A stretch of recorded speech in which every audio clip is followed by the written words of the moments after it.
সবাইকে নমস্কার। দাঁতনের প্রাকৃতিক দৃশ্যে আপনাদেরকে ওয়েলকাম জানাই।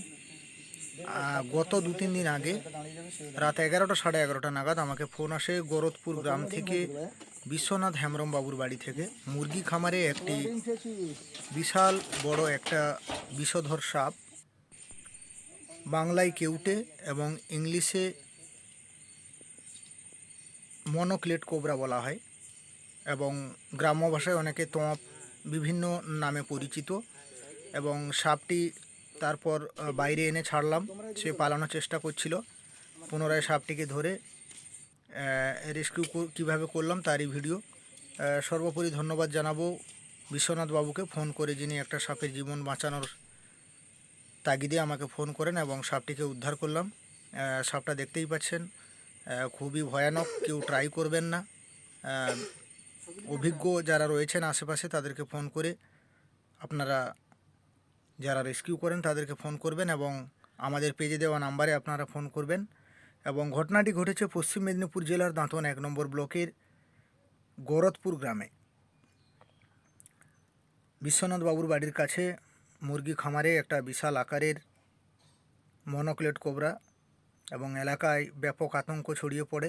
খবর পেয়ে সেখানে আমি যাই এবং সাপটিকে উদ্ধার করে নিয়ে আসি। তো আজকের ভিডিওটি মূলত কেমন লাগলো অতি অবশ্যই জানাবেন। এই সাপগুলো কিন্তু প্রচুর বিষধর এবং আপনারা সাবধানে চলাফেরা করবেন, আতঙ্কিত হবেন না, সাপ দেখলে কেউ মারবেন না, আইনত দণ্ডনীয় অপরাধ। এবং আসুন, বাড়ির লোকজন খুবই আতঙ্কে ছিল, ওনাদের সঙ্গে একটু কথা বলে নেব। ভিডিওটি কেমন লাগলো অতি অবশ্যই জানাবেন। এই মুহূর্তে রয়েছি আমাদের দাঁতন, পশ্চিম মেদিনীপুর জেলার দাঁতন 1 নম্বর ব্লকের অন্তর্গত গরতপুর গ্রামে। রাত ঘড়ির কাঁটায় প্রায় এখন বাজে না বললে 11টা। তো দাদা, সাপটাকে রেস্কিউ করলাম, কেমন লাগছে?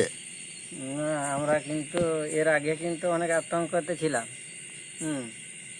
আপনাকে ফোন করতে এসে ধরতেই যা হোক এখন ভালো লাগছে। যা হোক, তো একদম ঠিকই দাদা ভাই, আপনার নামটা বলে দিন। বিশ্বনাথ হেমব্রম। বিশ্বনাথ হেমব্রম।